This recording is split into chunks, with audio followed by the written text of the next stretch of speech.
Hello, Neo. Who are you? I am the architect. I created the Matrix. I've been waiting for you.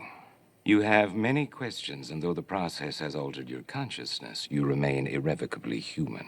Ergo, some of my answers you will understand, and some of them you will not. Concordantly, while your first question may be the most pertinent, you may or may not realize it is also the most irrelevant. Why am I here? Your life is the sum of a remainder of an unbalanced equation inherent to the programming of the Matrix. You are the eventuality of an anomaly which, despite my sincerest efforts, I have been unable to eliminate from what is otherwise a harmony of mathematical precision. While it remains a burden assiduously avoided, it is not unexpected and thus not beyond a measure of control, which has led you inexorably here.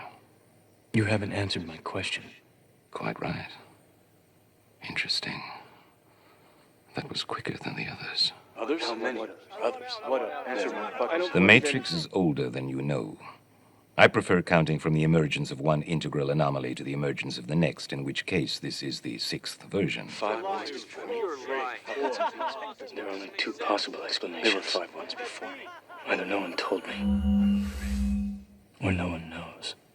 Precisely. As you are undoubtedly gathering, the anomaly is systemic, creating fluctuations in even the most simplistic equations. You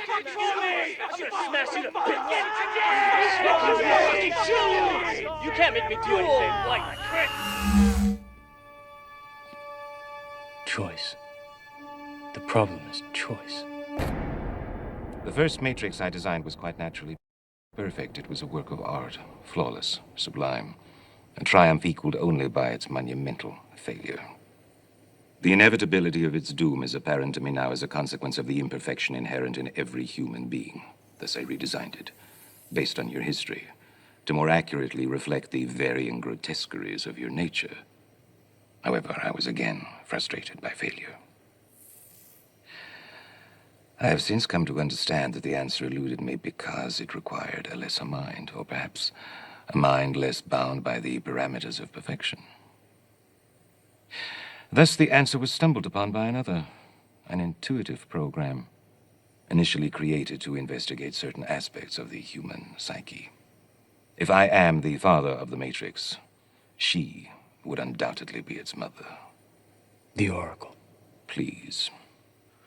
As I was saying, she stumbled upon a solution whereby nearly 99% of all test subjects accepted the program as long as they were given a choice, even if they were only aware of the choice at a near unconscious level. While this answer functioned, it was obviously fundamentally flawed, thus creating the otherwise contradictory systemic anomaly that, if left unchecked, might threaten the system itself. Ergo, those that refuse the program, while a minority, if unchecked, would constitute an escalating probability of disaster. This is about Zion. You are here because Zion is about to be destroyed. Its every living inhabitant terminated, its entire existence eradicated. Bullshit. Bullshit. Denial is the most predictable of all human responses. But rest assured, this will be the 6th time we have destroyed it, and we have become exceedingly efficient at it. The function of the One is now to return to the source, allowing a temporary dissemination of the code you carry, reinserting the prime program. After which you will be required to select from the Matrix 23 individuals, 16 female, 7 male, to rebuild Zion. Failure to comply with this process will result in a cataclysmic system crash, killing everyone connected to the Matrix, which, coupled with the extermination of Zion, will ultimately result in the extinction of the entire human race. You won't let it happen. You can't. You need human beings to survive. There are levels of survival we are prepared to accept. However, the relevant issue is whether or not you are ready to accept the responsibility for the death of every human being in this world.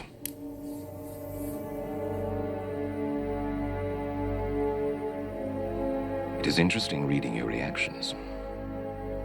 Your 5 predecessors were, by design, based on a similar predication, a contingent affirmation that was meant to create a profound attachment to the rest of your species, facilitating the function of the One.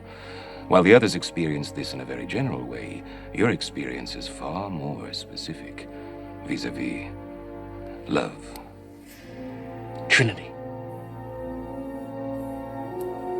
Apropos, she entered the Matrix to save your life at the cost of her own. No. Which brings us at last to the moment of truth wherein the fundamental flaw is ultimately expressed and the anomaly revealed as both beginning and end. There are two doors. The door to your right leads to the source and the salvation of Zion. The door to your left leads back to the Matrix, to her, and to the end of your species. As you adequately put, the problem is choice. But we already know what you are going to do, don't we? Already I can see the chain reaction, the chemical precursors that signal the onset of an emotion designed specifically to overwhelm logic and reason. An emotion that is already blinding you from the simple and obvious truth. She is going to die, and there is nothing you can do to stop it.